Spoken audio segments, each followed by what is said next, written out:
Muy buenas tardes, arrancamos el tercer bloque de Buenos Presagios acá por Radio Sudaca 105.3 en Trelew, www.radiosudaca.org en cualquier parte del mundo donde quieran escucharnos.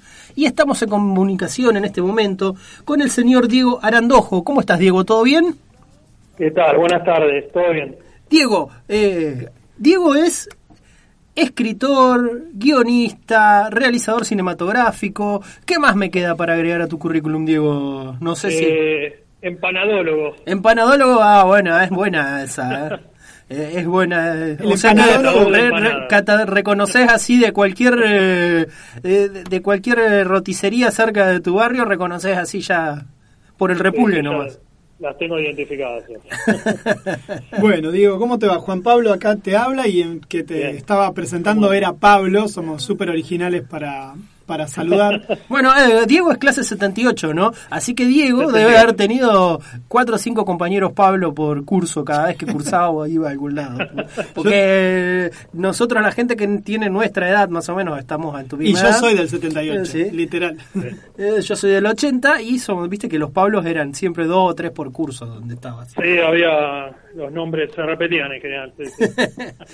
Bueno, Diego, mira, la idea un poco era charlar contigo para conocer la no sé si toda la obra completa, porque es medio un desquicio, la verdad que sos una máquina de generar cosas. Esa es cuando siempre dicen, viste, un realizador prolífico, dicen en la radio, que es porque hay alguien que ha hecho un montón. Esa es la frase más común para alguien que ha escrito un montón. Un realizador prolífico.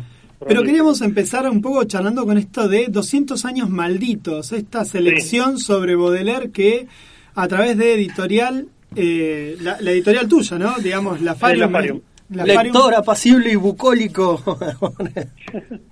¿Cómo fue que te enganchaste? Empecemos de acá, que es como lo más nuevo, y después vamos un poco para atrás para que nos cuentes también. ¿Cómo fue que se te ocurrió hacer un libro digital, sí, más allá del contexto de pandemia, de ilustraciones basadas en Baudelaire? Bueno, nosotros hubo una experiencia previa, pues este es un libro que se lanza en digital y después hacemos 100 ejemplares en papel, que son obviamente para los participantes, y después para bibliotecas populares o archivos, ¿no? Claro, pues eso es por el Ministerio de Educación de la Nación. Claro, sí. Hubo 2 experiencias, las más cercanas. La primera fue el año pasado, hicimos una edición especial sobre Federico Peralta Ramos, que fue un performer de los años 60, y Antonio Berni, famoso pintor, que ellos fueron amigos. Ese fue un libro digital que también se hicieron 100 unidades en papel, que fue Peralta Ramos Berni, Socios del Desorden. Y el formato es una antología donde participan dibujantes, ilustradores, escritores, ensayistas, girando en el primer libro, el del año pasado, exclusivamente sobre estos 2 pintores, ¿no? Y después la segunda parte del libro es como un anexo donde hay información sobre la historia de la Farium, de sus orígenes como revista en el 97 hasta ahora. Un material inédito que nos ha quedado en todas estas décadas, ya podemos decir. Pero bueno, tanto el libro de Peralta Ramos como el de 200 años malditos, que es el que nos ocupamos de Baudelaire, del bicentenario de él, tuvieron una beca de apoyo el año pasado por el Fondo Nacional de las Artes y este año a través del Ministerio de Cultura de la Nación, a través de Cultura Solidaria, que nos dio el apoyo para poder hacer este proyecto. El libro de Baudelaire, bueno, nosotros con la Farium desde que surgió es una publicación que siempre buscó dar espacio a autores y autoras que no tenían lugar como para publicar o autores nuevos, siempre en ese momento, y todavía un poco pivoteando el tema del género oscuro, dark, gótico, que siempre nos interesó. Y bueno, con motivo de que abril de este año se cumplieron los 200 años de Baudelaire, nos parecía como una ocasión ideal de hacer esto mismo, como desdoblar, por un lado, el homenaje a este gran poeta, y también dentro del libro hay espacio para Rimbaud, para Mallarmé también, y después, siguiendo la estructura del libro del año pasado, hay como un anexo, y donde damos espacio a un movimiento experimental que se llama Incúbico, del cual yo formo parte, que justamente hacía 15 años que se cumplía también las primeras actividades, y que tiene también como una idea de rupturismo, también con toques esotéricos, Entonces, bueno, son libros que tienen esta posibilidad de, como son de distribución gratuita, de poder llegar a la mayor cantidad de gente, ¿no?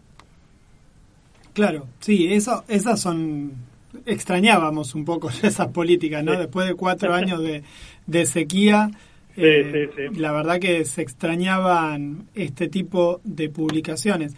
Pero no son las únicas publicaciones que tenés, ahí también, vos también has escrito sobre cosas tan disímiles como, por ejemplo, las cartitas Cromi. ¿Cómo, o sobre José Luis García López, ¿cómo haces para abarcar ese abanico de cosas? ¿Cómo se te ocurre un día hacer un libro sobre Cromi? Y más importante, ¿cómo podemos conseguir todas estas cosas? Porque hay mucha gente fana acá en el programa de este tipo de cosas, gente que está lastimada emocionalmente y mental como nosotros, y entonces recurren a las cartitas Cromi. Contame cómo hiciste y cómo accedemos a eso. Esto surgió, en realidad yo hice 4 libros de investigación periodística para Universo Retro, que es la editorial de Adrián Paglini, que tiene aquí en Buenos Aires. El primero fue de un gran caricaturista y dibujante de la revista Anteojito, la mítica revista Anteojito, que fue Jorge de los Ríos. Uh-huh. Ese fue el primer libro que lanzamos en 2017, que también es una investigación muy profunda, y ese es de corte biográfico. Después vino el de José Luis García López, bueno, que no necesita mucha presentación, que fue también un libro hermosísimo de hacer. Después vino el de Cromi, de la historia de la empresa, de las figuritas sin naipes, y el que salió hace poco, hace un mes, que es el de Ultrafibus, que fue de otra empresa de figuritas muy, muy conocida. Estos libros surgen, en principio, son como una especie de continuidad.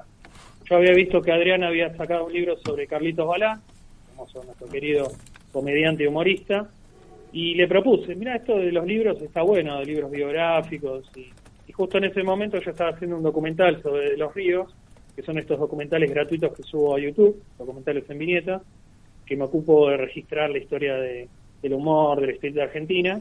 Bueno, a Adrián le gustó la idea de hacer un libro sobre Los Ríos, porque era hablar también de 2 cosas, de Anteojito, o sea, de García Ferré, y la vida de la revista, de las películas de García Ferré también, y de una de las empresas icónicas de figuritas, que ya no es de nuestra generación, sino es de anterior, que es Crack. Crack editó del 67 en adelante, un poquito antes incluso, todo lo que son las colecciones de figuritas de fútbol.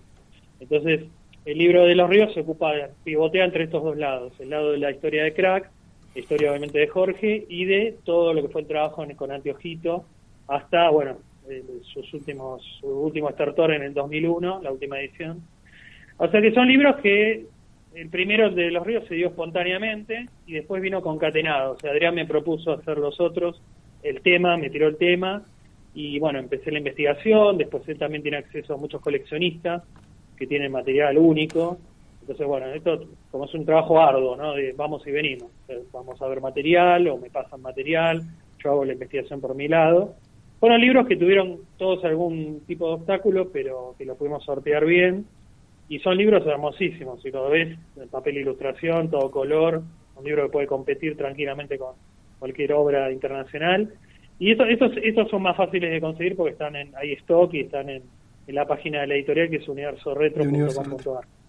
Ese es el típico caso de que la investigación ya estás haciendo uno y te sale el tema y ya te diste cuenta que mientras estás investigando ya tenés tema para hacer otro, ¿no? Siempre con esto. Sí, se fue, especialmente después del de García López, que como había hecho una pequeña, digamos, adenda dentro del libro sobre Cromi, porque bueno, muchas imágenes de la guía de estilo de José Luis se usaron no todas, pero se usaron muchas en los álbumes de Cromi. Claro, las cartas de superhéroes de la DC eran, los 2 mazos eran de él. Claro, sí. La mayoría de las imágenes sí. Lo que pasa es que hay que entender que la gestación de figuritas en los años 80 era muy complicada. No había computadora, había que maquetar todo a mano, pegando las imágenes.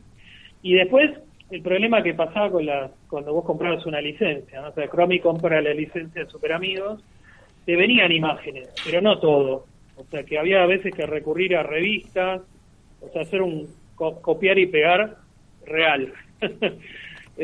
Y fue un proceso sumamente duro de hacer cada álbum. Eso nos contaba Galdames, que fue uno de los miembros del departamento de arte de Cromi. También de la vereda de enfrente estaba Ultrafibus, que era como una empresa que competía, En ese caso estaba ahí la agencia de arte de Pascual Lococo, que era el que se encargaba de armar los álbumes de Ultrafibus. Y en una época, que es lo que a mí me dejaron estos 4 libros, más que nada el de Los Ríos y los 2 de Cromi y el de Ultrafibus, una época de oro, diría, de la industria argentina, porque todo se hacía acá, todo se imprimía en Argentina, se adquirían las licencias, a veces no se adquirían las licencias, y que hacía igual. Bueno, pero hoy general, hay gente que sin usar licencia está sacando cosas, así que claro, no es lo que tan pasa grave. es que, bueno, Argentina, lamentablemente lo digo, con mucho dolor, o sea, toda esa parte de industrialización muy fuerte que hubo, recordemos que todos, si somos todos de la época del 78 entre 80, todo lo que se consumía de papelería en el colegio, eso se hacía acá, en Argentina. Claro, o sea, sí.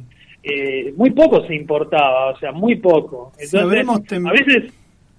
No, perdón, te interrumpía. Te iba a decir que si habremos envuelto nuestros cuadernos con esos papeles afiche que eran maravillosos, digo. Maravillosos papeles que había de todo, Robotech, de He-Man, y además una época muy interesante de donde los productos nacionales, de factura nacional, también tenían su importancia, o sea, también había lugar para Caroso y Narizota, digo, dentro de este universo de licencias extranjeras. Entonces, eso es lo que yo, investigando, hablando con personas que fueron parte de estas empresas, me parecía hermosísimo, que sobraba trabajo, diría, porque bueno, había un consumo tan alto del material, del producto físico, que bueno, que eso también es algo que es un sinsabor, porque por un lado decís que bueno, y por otro lado que lástima que hoy en día eso, bueno, prácticamente ha desaparecido. Sobrevivieron principalmente las figuritas de fútbol, que son las que acaparan la pasión de grandes y chicos siempre. Eso es como... Yo recuerdo siempre las de... Hay unas que esas sí no debían pagar ningún derecho porque tenían absolutamente todos los personajes de animación, de superhéroes, de todas las empresas juntas. Esas la Gran Match. Exactamente. Con los equipos de fútbol, o sea que tampoco le pagaban un mango a la... Si quisieran hacerlo de nuevo en este momento tendrían que abonar, tendrían que... La anécdota es que el dibujante fue Félix Saborido, que lamentablemente falleció ese año. Sí. Él contaba, en alguna entrevista yo leí que él contó que cuando lo contrataron para hacer ese trabajo, que yo de chico estaba fascinado con ver los personajes con las camisetas de los equipos locales, pero como que le pidieron que tratara de no introducir, por ejemplo, personajes de Marvel ni de DC para evitar problemas o tratar de meter lo mínimo, y por eso hay mucho también, o de Hanna-Barbera, ¿viste? O sea, fue como una vivada media, ¿no? Con cierto miedo a que haya una reprimenda. Tranqui, no levantemos mucho la perdiz, Claro.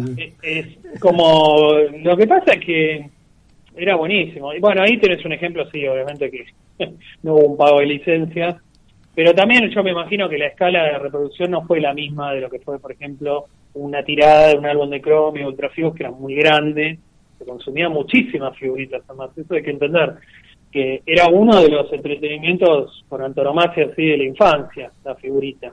Todos los juegos que tenían las figuritas con las redondas, por ejemplo, lo que fue el tránsito de las de chapa, de las metálicas a las de cartón, que eso me contaba de Los Ríos, que se produjo, porque claro, algunas de esas chapas salían con filo. Entonces pasó que empezaron a ver chicos lastimados, ¿no? Jugando al chupi con la mano toda cortada. Claro, jugando, y bueno, hay que ver cómo era el corte en ese momento. Pero bueno, se optó y ya se abandonó la chapa para hacer las de cartón, las redonditas. Y bueno, era la figurita, tenía un lugar muy importante en lo lúdico en ese momento. Después eso se fue lamentablemente desplazando ya en los 90, cuando irrumpen los videojuegos con todo. Y no hablo de los arcade games, de los fichines, sino de las consolas hogareñas, y bueno, los juegos en PC. Y ya en los 90 es otra época. Se sigue consumiendo figuritas, pero en una escala muchísimo menor. A nosotros nos hablaban, no sé, me acuerdo que Ariel Stalinsky, que fue el vicepresidente de Cromi, nos decían que, por ejemplo, sacaban Lo que más se vendió, eso nos confirmó la esposa de Eduardo, del presidente de Cromi, que vino a la presentación del libro, había sido como frutillitas, entre frutillitas y los cariñosos. Pero con frutillitas era como, ya era insostenible. Vendían tanto y les pedían tanto, se hicieron incluso obras de teatro con frutillitas, era como naipe, bueno, todo el tema papelería, que la empresa estaba saturada y ya fueron buscando otras cosas, como después hicieron el Auto Fantástico, fueron tomando distintas licencias. Pero bueno, es una época, en los 80, yo creo que fue como el punto más alto de la producción de figuritas, porque hay una confluencia de los productos de televisión, de las series de dibujos animados, del cine, una época de mucha creatividad en todas estas ramas.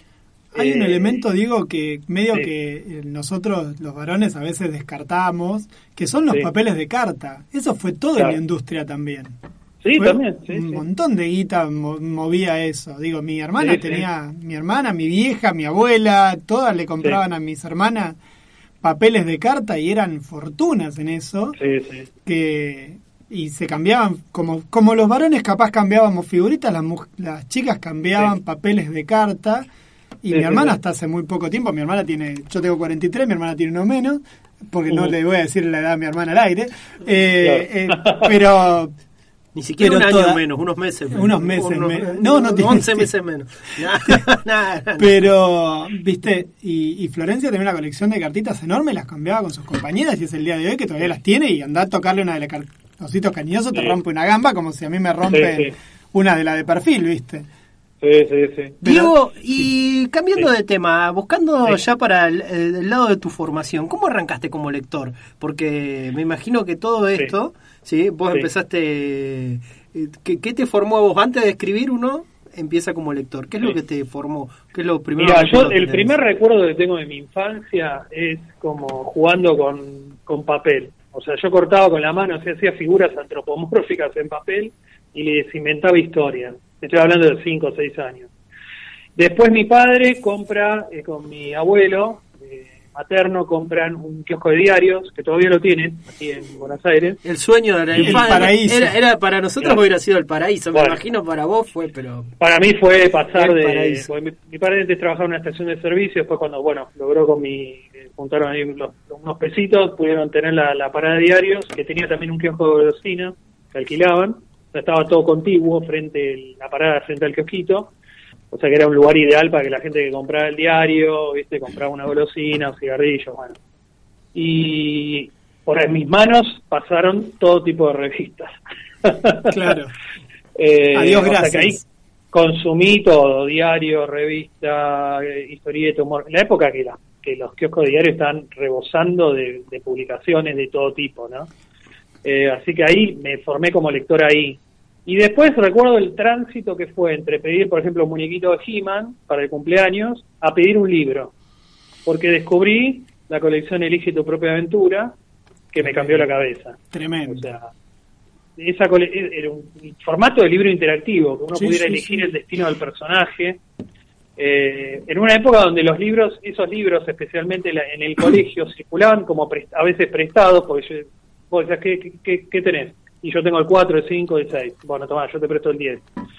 Y ahí ya nos abrió la cabeza a lo que iba a surgir mucho tiempo después, que era esto mismo, ¿no? Esta la posibilidad de Internet de poder elegir distintas rutas. Es el primer transmedia que vivimos. Sí, es el primer elemento transmedia que vivimos. Andando los años ya con la Farion, en el 2012, lo contacto a Edward Packard, que fue el creador del formato, de este formato de final múltiple, y uno de los autores más preeminentes de la colección, que todavía sigo en contacto, es un viejito súper macanudo, hermoso, que le pude hacer una entrevista, pudimos hablar mucho, y que yo le dije, mira, en parte yo soy lector por tus libros, o sea, porque esos libros circulaban como pan caliente entre los chicos.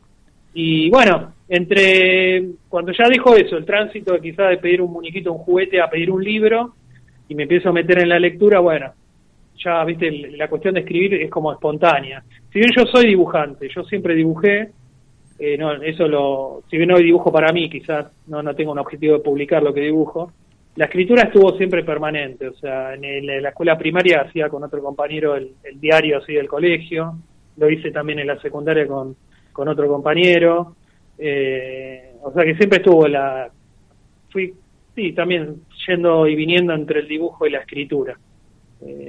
Después sí, la literatura más adulta, ¿no? O sea, a medida que uno va creciendo, va consumiendo, vas dejando unos autores, vas abrazando otros, pero bueno, sí. A nosotros, por ese lado. tenemos un par de personas que, en realidad una persona, Mael Molholt, que nos está rompiendo la paciencia, por decirlo de un modo elegante, que hablemos de la escuela de cine, porque después vamos a charlar con Fede Velasco, y resulta que han compartido espacios. Fue una casualidad. Fuimos compañeros con Fede, Claro, y nos dice, bueno, primero que si nos contabas un poco de eso, pero después que nos cuentes sobre el documental Bastón de Mando, que también queríamos llegar a la parte de toda la producción. Claro, y fílmica, pero bueno, te corremos un cachito de los libros y te tiramos ahora a esa pileta. Contanos un poquito y de paso le damos el gusto a Mael, que anda sacándose piedras de la vesícula para romper las pelotas en pandemia, y le podemos contar sobre Bastón de Mando. Bueno, yo me formé como director de cine en la Escuela de Arte Cinematográfico de Avellaneda, el IDAC, donde, bueno, tuve como compañero a Fede también. Y si bien yo me orienté, porque en un momento al término del segundo año te dan para elegir si querés especializarte en ficción o no ficción, en documental. Yo opté por ficción, pero cuando ya terminé y bueno, presenté la tesis y todo, fui como decantando por el documental por una cuestión laboral. Empecé a trabajar mucho en televisión y al entrar en televisión surge Canal Encuentro a fines de ya en el 2007, 2008, y yo ya ahí en esa época empiezo a trabajar con Encuentro escribiendo documentales como guionista. Después, porque yo había también, después de estudiar cine, completé como mis intereses haciendo la carrera de guionista de radio y televisión en el ISER. Es un instituto acá famoso acá en Buenos Aires. Sí. Entonces, con los dos títulos, digamos, trabajé mucho como guionista, pero por mi cuenta hacía documentales o investigación. Mucho de esto que les contaba de subir a internet sobre artistas, escritores, bajo el sello de la Farium, y doy, a mí el tema esotérico también, desde esas lecturas que yo les contaba del kiosco, que leía las revistas Masallaño, Cuarta Dimensión de Fabio Serpa, bueno, todos esos temas siempre me interesaron. Entonces creo que fue un amigo que me comentó la historia del Bastón de Mando ahí del Cerro Uritorco, no le di en ese momento mucha importancia, y sinceramente, pongo la mano en el corazón, no recuerdo qué me hace volver sobre el Bastón de Mando, pero bueno, en el 2010 más o menos, 2010-2011, empiezo a investigar el tema. Empiezo a buscar los libros de Terrera, el profesor doctor Guillermo Alfredo Terrera, que es el divulgador principal del Bastón de Mando y además del custodio, el último custodio conocido del bastón.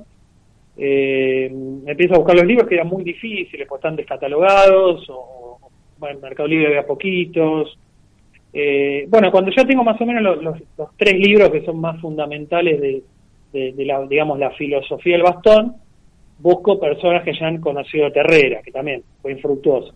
Uno de los primeros fue Sergio Menossi, que vive en Mar del Plata, que es un artista plástico y discípulo directo del profesor, que él estuvo mucho contacto con el bastón. Y entonces en unas vacaciones con mi mujer fuimos a Mar del Plata y bueno, ahí lo entrevisto a Sergio, muy macanudo, bueno, él me conecta con otras personas y bueno. Y fui haciendo esos pequeños rodajes, después cuando fuimos a Córdoba, fuimos a Capilla del Monte, entrevisté a Héctor Antonio Pico, que fue un gran investigador ovni, que trabajó también mucho en la revista de Fabio Serpa en Cuarta Dimensión, lo conocí a Fabio Serpa, que fue muy, muy emocionante. Fabio un gran tipo, siempre la mejor predisposición, él fue muy amigo de Terrera, me contó cosas del bastón también, y bueno, hasta que en un momento empecé a hacer un guión, empecé a ordenar todo lo que tenía, y lancé la película. Hicimos algunas presentaciones en Córdoba, otras acá, y después ya hablé con un chico que tiene un portal que se llama Mystery Planet, que es un portal muy lindo de noticias de Mar del Plata, y le di la película y le dije, bueno, distribuíla, o sea, subíla gratis para que la gente la pueda ver. De hecho, las 4 películas que tengo hechas se pueden ver en YouTube. Ahí estamos compartiendo algunas por el canal de Facebook como para que la gente después siga buscando por sus propios Pero medios. bueno, fue la verdad que yo hice esas 4 películas que son con financiamiento autofinanciadas, pero con mucho rigor de investigación, mucho de ponerse el cuerpo. Yo creo que la del bastón fue la más complicada porque claro, a veces vos te cruzás con... El mundo esotérico es un mundo delicado, ¿no? O sea, cuando uno se mete con responsabilidad a investigar, y no con una cuestión amarillista. Entonces yo me lo tomé muy en serio, este trabajo, y y la verdad que fue muy lindo de hacer, y a la vez había algunos personajes que eran como raros, ¿viste? Porque es una fauna, la esotérica local, bastante peculiar, digamos. No, pero porque la aparte verdad que caes en el... O lo ves o te lo tomo o lo haces así como muy livianamente, sí. O a veces caes el riesgo también de tomarlos en joda y viste, yo no, por respeto, porque claro, por eso, viste que algunas veces hay una delgada línea en la que hay que llevar. Una persona que entrevisté que me dice, y usted, señor Arandojo, sabe que estar acá conmigo es medio peligroso. Y digo, bueno, yo te lo estoy haciendo por divulgación, más que nada. Claro. Pero bueno, yo qué sé. Están esas cosas que a veces no sabes si es real, si es como para dar un poquito más el tono así peligroso, pero bueno, no sé. Después cuando hice otra película, yo terminé muy agotado después de esa película, muy cansado mentalmente, digamos, el tema esotérico. Y dije, voy a dar un giro total, voy a así patear el tablero y me voy a ir a la otra esquina, me voy con los beatniks en los años 60, con los hippies, con toda la movida más de libertad, o sea, todos los años 60, y hice el de Opium, que fue un grupo de literatura aquí de Buenos Aires, que fueron un poquito como beat, digamos, no le gusta que le digan beatniks, sino como más esa movida contracultural, que se definían como escritores que no escribían, que a mí esa definición me pareció maravillosa, porque es como llevar la literatura en la vida cotidiana, ¿no? En el cuerpo. Pero bueno, haciendo la investigación de Opium, entrevisto a uno de los fundadores y me pregunta, ¿vos hiciste el documental del bastón de mando?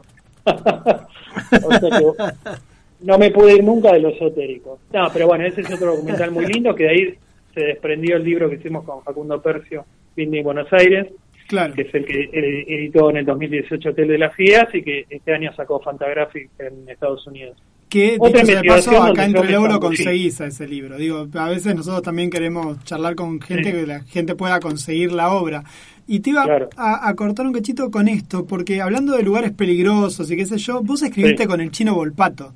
Con el Chino.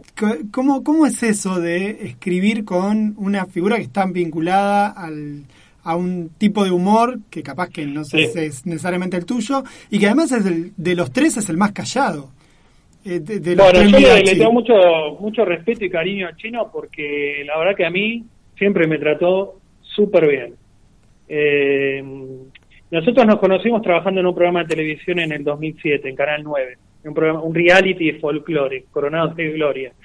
Claro, y ahí, Coronado de Gloria fue... Soledad Germaná estaba, que es una artista acá de Trelew. Claro.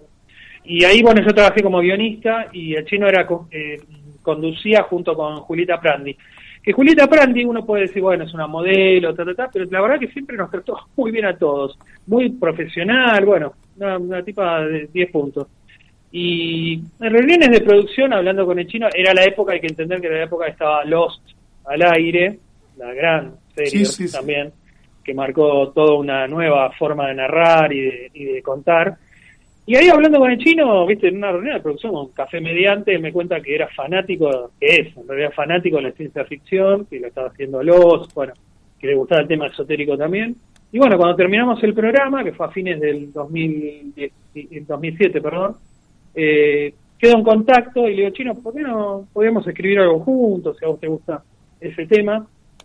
Y ahí le propuse una idea que era lo que después se terminó convirtiendo en Esquina 718, que si bien es un libro que se editó, tuvo 2 ediciones, una en Duncan, que fue como una autoedición, y después la de Omnipress, la que Matías, de que le estamos muy agradecidos, apoyó y editó. Pero bueno, en ese momento como que congeniamos con los intereses, y iba a ser una miniserie en realidad. Yo hice toda la estructura, el Chino aportó su parte también de contenido. Fuimos a todos lados, Días del Sur, bueno, eso es lo bueno de estar con una persona como él que tiene acceso a los contactos, digamos. Claro.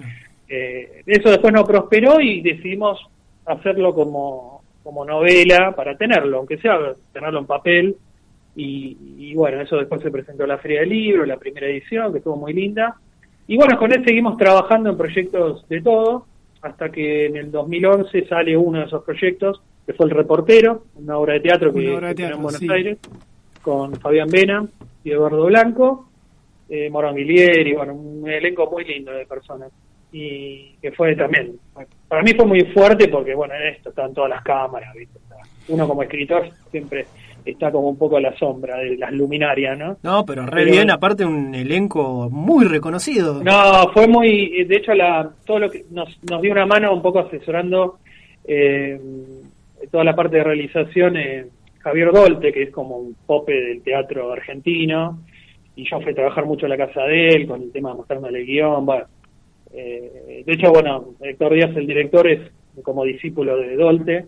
Entonces fue una súper experiencia que fue de 1 año y medio más o menos la primera etapa, y después en el 2012 se hizo otra temporada con los mismos actores en otro teatro acá en Buenos Aires, y el otro año se hizo, o mitad de 2012 en realidad, se desdobló, se hizo una versión en Córdoba, en la ciudad de Córdoba, y otra en Rosario, con elenco local. Así que fue como un una súper experiencia. No, por eso yo a Chino le tengo mucho cariño, y de hecho, te digo una cosa, de Midachi casi no hablamos, porque... yo no lo decía desde ese lugar de peyorativo, sino lo decía en el sentido de que no lo conocía como escritor, digamos, no sabía que él era... Él escribe. Claro, eso era la sorpresa, porque entiendo que en ese trío los tres deben meter la cuchara, pero él tiene tan bajo perfil en general, que es el menos mediático, que bueno, me sorprendí cuando lo vi porque no lo sabía. Y para que te des una idea, él es un muy buen productor y es muy buen director también de teatro, o sea, tiene muy en claro lo que es toda la parte de realización. De hecho, de los espectáculos de Midachi, él era el encargado de la realización, de todo el tema técnico. Viajaba mucho a Estados Unidos a ver máquinas nuevas, viste, como para ver qué se podía innovar en el espectáculo que hacían con Midachi. Bueno, siempre fue como muy activo desde ese lugar, el lugar técnico, ¿no? Por eso quizás no tuvo tanto lo mediático. Claro, como Daddy o Miguel, digamos, que llevaban la parte de humor más adelante, ¿no? Pero bueno, en un momento él estaba como desdoblado las cosas que hacíamos, o proyectos de él, con su principal, digamos, negocio, que era Midachi, ¿no? Así que, pero bueno, fueron muchos años que trabajamos. Sí, quedó incluso después hicimos una obra más chiquita, Vivir Desconectados, que se hizo en un teatro más chiquito, más una obra más intensa por la relación de un padre y un hijo, la incomunicación entre ellos. Estuvo Jorge Sassi como director también y actor, y Elías Viñoles, y Jorge Sassi era como un actor fetiche de los 80, que trabajó con Tato Bores, bueno, un capo.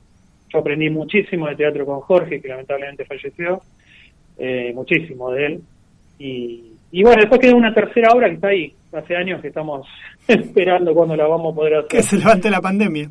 Quedó una obra muy linda, muy experimental por momentos, porque es una cuestión técnica que estaba buenísimo, de los 3 actores. Bueno, no quiero adelantar mucho, porque espero que algún día la podamos hacer.